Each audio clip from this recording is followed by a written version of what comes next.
Hi, I'm Annarah Cymone, and I'm starring in Netflix's limited series Midnight Mass. So I definitely wanted to get into Midnight Mass, but before that, and where you are as an actress and where you're going. But first, oh my God, you're such a great musician. And I got to say, when I was watching Midnight Mass in the first church scene with the choir, I thought I could hear your voice rising over the others. So I knew you could sing. At least I think that was you. Anyway, so I went and I listened to your songs on Instagram. I love Bitch Face, especially with the clapping and the Thank piano playing you. Thank you while so much. singing. It's amazing, and the runoff, I guess, in the lyrics is really cool. So I was wondering, who are your musical inspirations? Oh, this is hard. Okay, so I'm very basic in to say Amy Winehouse. I love Amy Winehouse. I grew up listening to very old R&B. My dad would play it 24/7. So Mm-hmm. R&B Erica Badu and things like that, and right now I think one of my top would be Adele, obviously. And also I'm in love with Taylor Swift because I'm not a very pop person, but she's an insane lyricist, and I think her writing is no other. I don't care what anybody else says, she's the queen. So I Yes. think yes, no, Taylor Swift. Taylor Swift for sure is my top. And then anything R&B, I'm in love with R&B. Yeah. When did you first start writing music? Not too long ago, actually. So I mean, when I was a kid, I would write every kid writes dumb songs. I tried to write a musical when I was 10. Obviously, those songs don't hold up, but I started writing maybe 2 years ago, I think, because I always loved singing. I never thought it was an avenue to go down, because I was I need a coach and all these things, and I was you know Mhm. what, I'm just gonna try and start writing myself, and I'll just sing every day and see what happens, and it helped, believe it or not. But yeah, 2 years ago I started writing, and at first I it's really hard at the beginning because you just hate everything you do. You're this doesn't sound like it should be on the radio and stuff like that. But no, I started 2 years ago, and from there it just progresses. I'm still writing now, but I'm very glad that you said you like Bitch Face, because Yeah, that one's one of my favorites. yeah, I really love it. Do you ever plan on going into the music industry and releasing your own music in the future? I want to, and my a lot of my friends are you have to, and I'm Yeah. I I really want to. I think I'm gonna go slow and start with acting, and then just see what happens, because I want to get into musical theater and things like Hmm. that, Broadway. But I love writing music, so I'm hoping one day to go into that field. Yeah. Yeah, that's super cool. I really hope you do because your music is so great. Thank you. Do you write or do you sing as well? Yeah, yeah, I'm a singer-songwriter as well. It's kind of like what I put Nice. on my Cool. YouTube. Yeah, Oh, yeah, cool. I'll check it out. Yeah. yeah. So it's kind of perfect transition. When did you first decide you wanted to be an actor? So, everybody says, I always made videos with my sister and stuff, because we got Hmm. video cameras when we were itty bitty.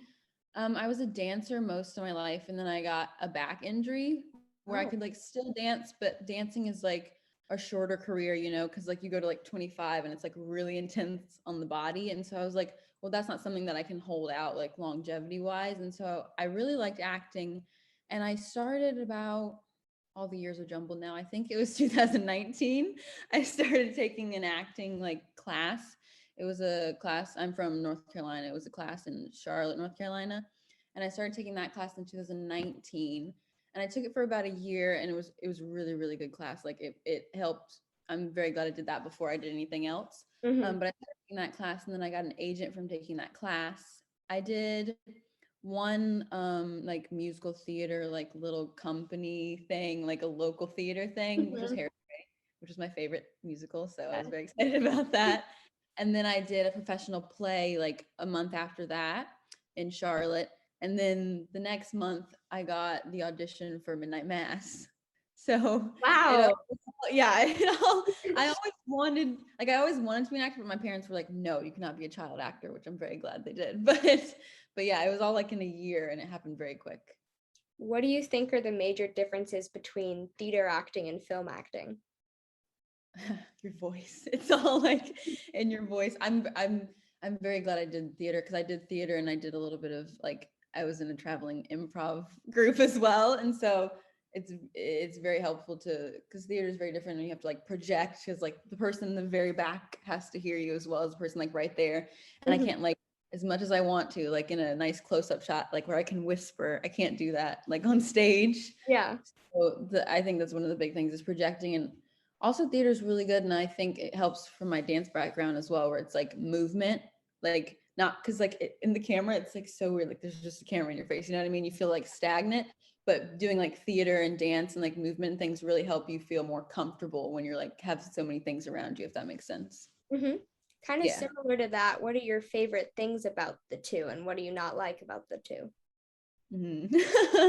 my my favorite thing, see, this is a like, it's a double. My favorite thing about theater is like every day you go out and you're just like, I don't know what's gonna happen. Like maybe today something will go wrong, maybe this light will do something weird, or somebody, or I'll mess up a line or something like that. But that's also like my favorite thing about theaters. Every time you go out there, you give it your all, you do your best, but you can't control a lot of the times what everybody else is doing or what's happening around you, like even in the audience, you know what I mean? So I think the like unknowing of theater is my favorite.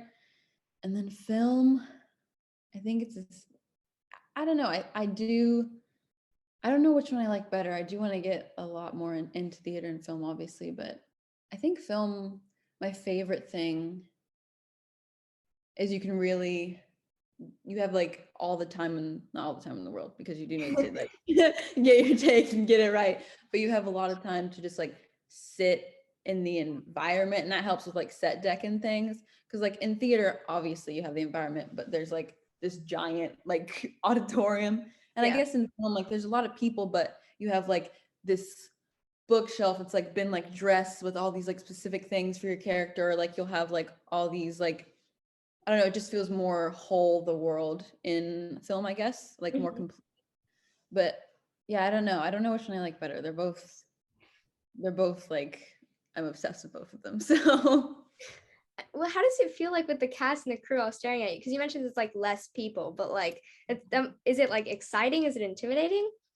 the first, which was Midnight Mass, the first time I did it, I was like, this is so strange. And so but now it feels a little like you have to, and I think it helps with your like scene partner, obviously. Like if you have you can just like lock in on them and you're like, no one else is here and I'm just gonna stare at you. You know what I mean? And I think that's one of the things I try to do too, is I'm like, just this, we're the only two people. It is nerve-wracking at first, but and like it's every time I go on a set I'm nervous, but I wouldn't want it any other way. Like I want to be nervous so I have like that adrenaline to like get where I need to be, like with the emotions or anything like that. But I don't know, it's you get used to it, kinda. Kinda. Can you remember what it was like being on set for the first time? Yeah, so it was me and Igby, who plays Warren in Midnight Mass, and our very first day was the very last scene of the show. Oh, wow. Yeah, so the scene where we're like in the boat, Mm-hmm. everything's happened. I won't spoil. I know you've seen it, but like you know what I mean. But like when like everything's gone down, that was our very first scene. So that was really, really nerve-wracking. And that wasn't like on water or anything. It was like in a stage with like a giant blue screen. And like Igby was rowing like in these two buckets. It was the most like out of like I said, like it's easy when you have like the world and like some like the set, but like it was the most like we just had the boat and that was it. So that was really, really nerve-wracking. But Mike is wonderful and made us feel very comfortable. But it was also weird to film like the last scene Mhm. for like very nerve-wracking, but we got through it. So That's kind of the perfect transition into Midnight Mass. So, what was the audition process like for that? so I was with, because I'm from North Carolina, I was with like a commercial agent, and I was mostly just doing like commercials and things and plays. And then they sent me like the long monologue, which I do in episode 3. And I was Mhm. like, this is obviously not a commercial. This is really, really good. And it was really well written, obviously, because it's Mike. But it was that long monologue, and I had to get it in like not like the next day, I think. And I was like, okay. So, but it was really, really fun, and it was really cool to learn. And I loved it so much. So I was like, I have to like give it my all. And so I did the monologue, and then I sent it in, and then like 2 days later, I think, they sent back like Mike sent back like a director's note, and I was like, okay, cool, like that's cool that he watched it. And then 2 days after that I got the role. So yeah, it was all very, very, very fast, but yeah, it was a really cool process because I didn't like, we didn't meet or anything, like we didn't have like a chat or anything. I sent in the tape, and then I sent another tape, and they were like, okay, we'll see you in Canada, and I was like, okay. Well, what was it like auditioning virtually? Do you usually audition like sending in stuff, or do you go in Yeah, person? especially with like the pandemic, it's a Mm-hmm. little easier now because you can just send in self tapes. I've done like most of my auditioning besides like theater and things has been self tapes because no one like, it's easier now, and no one like wants you in the room. It'll be cool when people can get in the room again. But yeah, most of it was most of my auditions now are like videos, but it was really cool. It was really weird because like you send it in, you feel like you're sending it into this void that's just like it's gonna disappear, you know what I mean? But he watched it. So yeah, it's weird, but I kind of like, I'm a big fan of self tapes. So I'm straying from Midnight Mass here for a second, but can you remember the hardest audition that you've ever had to do? ooh, hardest audition? I mean, it might have been that one because there was so much to like, obviously you want to know the lines, you know what I mean? But like there was like a lot in that monologue. There's like so many different things you can pick from, and there's so many different choices to make, and there's that, but it was like that was the hardest one, but it was the most fun and the most like rewarding to do because I was like, even if I don't get it, this was like so fun to try and figure out what this person is going through, you know what I mean, in that moment. So I think that one was my hardest one, yeah. How did you prepare for the role? Like, how much time were you given to prepare for it? So I got the role in January, I believe, and then we flew out in February. Like so I got it like mid-January, and I flew out in February, and then we had to close down because of COVID, and so we all went back home for like 6 months, I think it was. So we had 6 months to like figure out what we were doing, which was really, really, really, really nice, especially being like my first project Mm-hmm.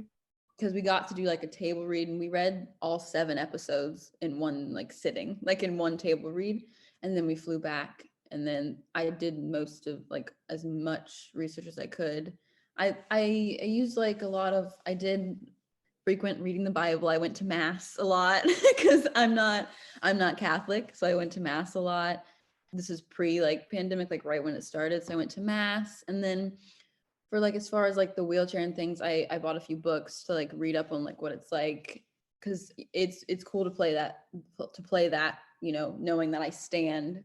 um and then yeah, I read a lot of books, and also a lot of like YouTubers, which is a really cool thing now because we have like literally all this stuff on the internet. I just watched as many people, especially like my age, who are going through something similar that Leeza was going through, being paraplegic.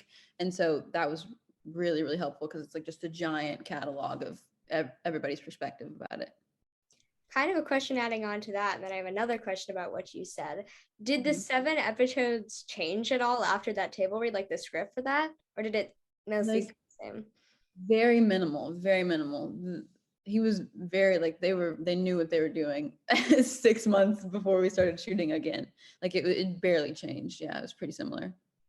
And you talked about watching videos and like trying to get in that thought process. What was your thought process while playing Leeza?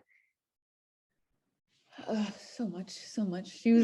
I like love her so much. She was so cool to play. She was very, because I mean, she's a very strong character, but it's very understated, especially when she comes into like that monologue. Because I was trying to figure out, I was like, where did she get this from? You know what I mean? But it was all that kind of buried deep down, like underneath the faith of it all. And because I feel like her faith, she's very rooted in her beliefs, and she like at the end where she's still saying her prayer because that's all going on, you know what I mean, but she still Yeah. has her beliefs, and her beliefs, and what she believes is good is still good to her, you know what I mean.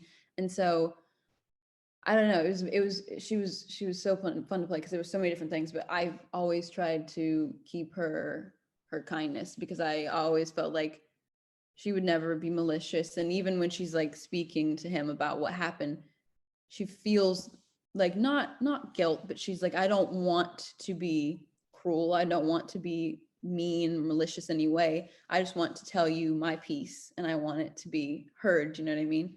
Mhm. So there was so much, but I love her. So yeah, if I could play her again, I would. And again and again. That specific scene where you confront Joe Colley, that is such a powerful scene. And like every time I watch it, I'm like, oh, so like amazing.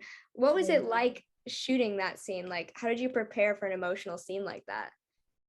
I just did as much as my homework as I could. And then I went in there and I was like, it's not in my hands, you know, like obviously you want to know the lines, you want to know like all the backstory, and you want to have like all your objectives and stuff. But it was Robert who's like, I love Robert so much. He played Joe Colley and it was his first day. And it was like, obviously that's my like Flanologue, my Mike Flanagan monologue. And so I was like so nervous, but like because we got in there and the set was just like the set felt like it looks. I feel like it feels very like it was very claustrophobic and like I was sweating so much like because we were actually in the trailer and like sometimes they would like take the wall off or obviously just whatever to get the camera in there, but it felt claustrophobic. And so that was really helpful. Like in, like I said, in the setting was already like, I was already like hyperventilating, like ready to get in there, but it was very, very nerve wracking. But Robert is like an insane scene partner. So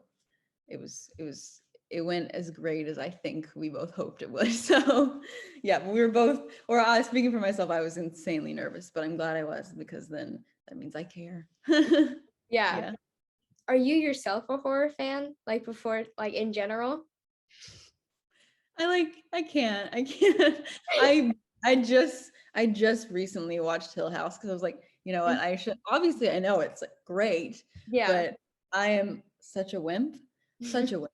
I can't watch anything horror, but I'm trying to now. I watched Hill House and I watched like Mike's Gerald's Game, which was really, really good, but also terrifying. So I'm not a horror fan, but I'm trying. But now I can say I love horror. So Mhm. Well, something that I heard Mike talk about is that he believes in using practical effects as much as possible and using like CGI like if needed. Like yeah, from the video I watched on it, like the creation of the angel, it looked fairly similar to the one in the show. So what was it like seeing the angel Quentin in person while shooting and just like not shooting and just being there? it was so weird because Quentin's like he's like the guy he plays the she's like the Yeah. sweetest person, but he's like insanely tall, especially compared to me. He's like insanely tall and he just walks in, he's like walking in his Uggs with like the giant like coat on, and you're like, this is, and then you walk outside and they're like action, and he's like biting this person. It was so weird because it was actually kind of scary. Like I am a wimp. And it was like we were filming like at night and it was dark a lot, and you'd look over and just be like, yeah, it's unnerving. But Quentin, who played him, was like the sweetest person ever. It was just very strange to sit there and have a conversation with the demon angel. But yeah. Yeah, so I was gonna ask you, so were you scared during shooting with that? Like, because everyone's like, no, you'll be fine. Like, you know, it's like you're filming the one scene, like the church scene at the end where Yes. like everything's going on. We were like rehearsing it. And it was like very well planned out. Like all the stunts were like very safe. And I was like, cool, this is gonna be fine. Obviously, I'm like trying to get into character. And then we did like the rehearsal for it. And I was like legitimately, I was like, this is gonna look very scary because I was Yeah. like, I was like, I don't really have to do much at this moment. I am actually very terrified because it was just so well thought out and like it just felt so real, like even being in it, which was such a blessing. But yeah, that was a bit scary. It was as intense as it looks in that episode. Yes, it was as intense. Yeah. Yeah, it's definitely one of the scarier scenes in Yeah. that show. Yeah, because I was like reading it, I'm like, oh, this is really, really cool. And like there was like so many shots. That scene took like 3 days to film. But like being in it, I was like, no, this is good. It's pretty scary. What was your favorite episode to shoot?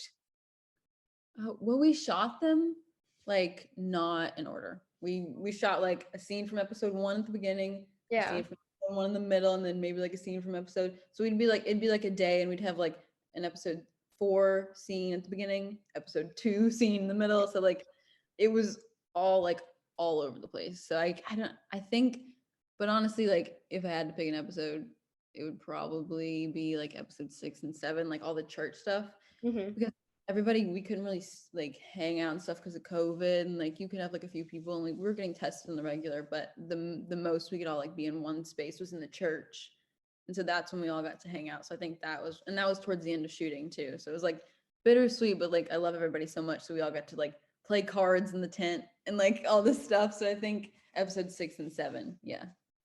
Well, what was it like working with such an amazing cast? Like you guys all seem like you have such great chemistry on screen.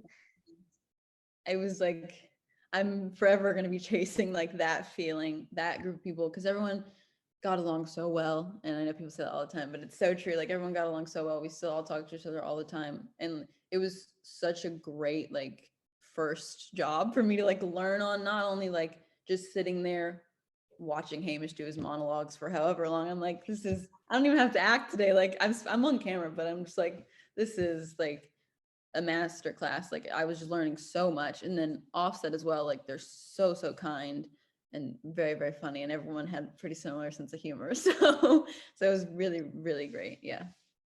You described Lisa's kindness and like what your thought process was. How would you like describe Lisa as a character? um like I said, I think she's very, very strong, but she's strong from her kindness. So she would never be malicious or cruel or mean. She's very strong-willed. She's very strong in her beliefs. So she will listen to what you have to say, but she's going to be like, well, this is my idea, and we can just work together with what we have. You know what I mean? She's a very, very strong individual, and I like to think she's a bit of a badass. So yeah. Yeah, I think Yeah. she's a bit of a badass. Yeah. Yeah, I agree. Nice. Will probably be spoilers no matter how hard we try to like not spoil it. Like, Yeah. what did you think of the ending of Midnight Mass? Like reading it, I was like, it really like really good, but like terrible. Like if I like watching it too, I was like watching it and I was like, I'll be fine. Like I know all these people. Like we filmed it, and I was just crying. I was like, this is so devastating. And it was like we were joking, like me and Igby, and we were like, what would they do in a season 2? Like that's just Yeah. so much has happened to these kids. Like so much has gone on. Like they've lost everything. Yep. In a way, they are relieved because like they feel like this is gone. You know, when she can't feel her legs again, and like Mm-hmm. like reading it and watching it was the same. I was like just crying. I was like, I don't know what I'm supposed to like. Yeah. It like I filmed it and I was in it and I watched it and I still can't wrap my head around it. Like brilliant, but like it's just so sad. That's like Yeah. exactly what my next question was. Like, what do you think Lisa would do in the future? Even though it's a limited series, like, what do you think would happen there? Because that's a lot. So much. Me and Igby always said there's just a hole in the boat and it just goes. We were like honestly don't know. I feel like they would get to the mainland, and as much as I love Leeza and Warren, it's a bit of a puppy love situation. So I feel like they would always be friends, but they would survive. There would be a lot of therapy involved. And a lot of like, who's gonna believe you that like the whole island burned down and like your whole family was like vampires? You know what I mean? So I would love to see like whatever people come up with, but I'm like, I have no idea what could possibly happen. But yeah. Yeah, what was it like working with Igby during the film process? You guys have great chemistry. Thank you. Igby's great. Igby's really great. We're very, very close friends. Yeah, it was great. He's a cool scene partner. And like most of our scenes were together. So had to get along or it would have been very difficult. But yeah, I love Bigby. He's like one of my closest friends now. Yeah. Do you have any favorite memories or funny stories that stick out to you from like the filming in general, the whole? I mean, so many because I just love everybody so much. But I think like we were all in the church. We were all like in the green room for the church, and we played a game called Hamish Eights, like Crazy Eights, the card game. But but it's Hamish's version where he's the dealer and he's like screaming at people, like giving like he's like giving you like there's like a timer and like all this stuff. I think just playing cards, and we played this one game that I still don't know how to play. It's like called cribbage. It's like an old card game. Still don't know how it works, but I think playing all like they taught me very many card games. And I think those are my fondest memories on set. Yeah. I saw on IMDb that you're going to be in the Midnight Club, Mike's new thing that's coming out. Is there anything you can tell us about that? I don't know. I'm pretty sure I can say I'm in it. You're in it. Yes, I'm in it. And it's based off of the Christopher Pike books, Midnight Club, as well. And so there's like a bunch of those, and Igby's in it as well. And then Sam, who plays Bev, and Matt, who plays Sturge, and Zach, who plays Riley, and like a bunch of people come back. Yeah, I don't know what I can say. I believe I can say that it's about kids in a hospice. So Was it fun shooting with some of those same people again? no, yeah, so fun, like so cool. And we got to work with Mike. He did the first 2 episodes, and then our DP for Midnight Mass, he directed 2 episodes of Midnight Club as well, Michael Famignori, who's like so good. And so then we had like a bunch of other directors. It was really great, and it was really great to work with everybody and like just see everybody again and get to annoy them offset as well. So yeah. Kind of moving into some more general questions, just because I want to talk to you more about you. Yeah, sure. How would you describe yourself as an actor? Oh gosh, I've never been asked that question. I don't know. I think the best response would be moldable, because that's what everybody, you know what I mean? You want. I don't know. I don't know how I describe myself as an actor. I haven't done as much, nearly as much as I want to do to be able to say like this is my genre, and like I don't really want to have a genre either. You know what I mean? Like I've done very much horror, but I'm hoping to get into like musical theater and like comedy and like real life drama where there's no like vampires. You know what I mean? So I don't know. Hopefully the future description would be like can do lots of things. Like I don't know. Yeah. What do you like, kind of exactly what you said, but like where do you want to go in the future? What do you want to do? I know, like that same question when people are like, what kind of characters do you know? I'm like, anything. Like I want to do as many things as possible. Because like one of my favorite things about acting is you get to put on so many different hats, and you get to be so many different people, and you get to see like so many different views about life and things. So I want to try it all. Well, in other interviews, I've heard people say that you have to have like thick skin and be prepared for lots of disappointments and rejections. Like, how do you handle all of that? Yeah, I would have to agree with everybody. I would say I have very thick skin, but that's I want to say you get better at it over time, and when you just keep auditioning, and you just have to have faith in yourself and faith in your abilities, but also be very, very kind. You know, you want to come off as a kind person in any situation you're in, any audition, you know what I mean? So even if you're trying to stay in character, you know, on set it's fine, but like always be very, very kind would be like my biggest piece of advice. Are there any people that have like influenced you over the years, like in the entertainment industry or not in the entertainment industry? Influence me. I don't know. I always look at like people's careers, and I think not that I want to like copy what they, copy their careers, but I think that like Willem Dafoe, he's like one of my favorite actors. He's very like, I'll see him in something and be like, this is so strange. I didn't know. Like it's like he's always stretching like to opposite sides of the spectrum, you know what I mean? So like Willem Dafoe, and then I also really like Emma Stone. I think her career is really cool. She's in like comedy and like all these different things, and she's really good at all of it. So I think Willem Dafoe and Emma Stone would be people I think I'd like to emulate a little bit. Yeah. I have like a couple last questions and then we'll just wrap up here. What advice would you give to people like around like the age of the people in my club, so high school, who have like aspirations to go into the industry or to do things in the arts? I would say, like I said, audition a bunch.